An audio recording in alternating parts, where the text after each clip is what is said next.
Vamos lá. Estão vendo aqui? Deixa eu diminuir um pouquinho para vocês verem toda a questão, que isso é uma questão texto 1, texto 2. Hoje é o dia do texto 1, texto 2 do Enem, tá? Você vê que vai ter.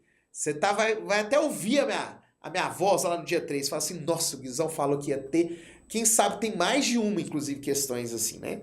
Provável, inclusive, né? Que tenham 2, 3, até mesmo 4 questões que abordam texto 1, texto 2 na prova, para você confrontar as narrativas, discutir, aí você tem que saber se o enunciado está querendo a semelhança, a diferença, o que é. Bom, então as críticas desses cronistas ao processo de colonização portuguesa na América estavam relacionadas a... Então vejam, o texto 1 e o texto 2 são mais complementares, o enunciado já fala, né? Porque ele está falando, ó, tanto o texto 1 quanto o texto 2, os cronistas estão fazendo uma crítica. Tá certo?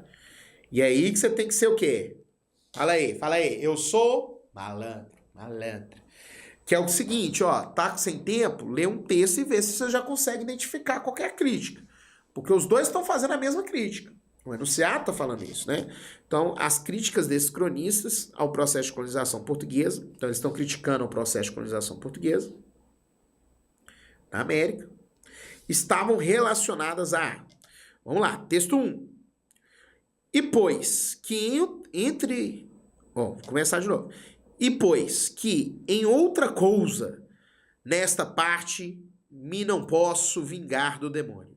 Admoesto da parte da cruz de Cristo, Jesus, a todos que este lugar lerem, que deem a esta terra o nome que com tanta solenidade lhe foi posto, sob pena de a mesma cruz que nos há de ser mostrada no dia final. Os acusar de mais devotos do pau-brasil que dela. Nossa Senhora. Inferno Atlântico, Demonologia e Colonização, séculos XVI e XVIII. Texto 2. E deste modo Sião os povoadores, os quais, por mais arraigados que na terra estejam, e mais ricos que sejam, tudo pretendem levar a Portugal. Nossa, que eu já sei que então, ó, tudo pretendem levar a Portugal.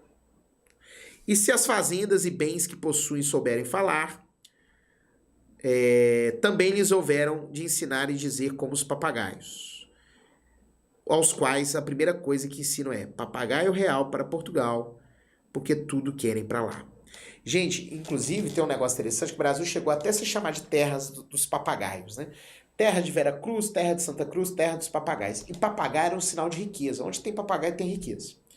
E aí, cara, quem sabe disso já manda ver a questão aqui. E o próprio texto 1, texto 2, eles estão falando muito, né? Dessa ideia da riqueza, da extração da riqueza. No caso do texto 1, está falando aqui no finalzinho do pau-brasil, né? Da extração do pau-brasil. No texto 2, está falando que tudo pretende levar a Portugal. A riqueza está sendo extraída do Brasil para ser levada a Portugal. Então, as críticas desses cronistas ao processo de colonização portuguesa na América estavam relacionadas ao quê? A utilização do trabalho escravo? Não está falando sobre a utilização do trabalho escravo. A implantação de polos urbanos? Não está falando de implantação de polos urbanos. A devastação de áreas naturais? Não está falando da devastação, né? Apesar que está falando de tirar a riqueza, né? Mas não está falando do impacto ambiental disso. A ocupação de terras indígenas também não está falando sobre a ocupação de terras indígenas. Está falando sobre o quê? A expropriação de riquezas locais. Que no texto 1 você vê como pau-brasil, no texto 2 você fala, tudo pretende levar a Portugal, né? Então, e o papagaio, lembrando que é o símbolo de riqueza. Se você não sabia disso, está sabendo agora. Na expansão marítima, né? Na colonização, toda vez que se fala lá, aqui tem papagaio, na verdade você está querendo sinalizar que tem riqueza. Letra E, questão linda, maravilhosa essa questão. Questão também básica, né, de identificação dos textos.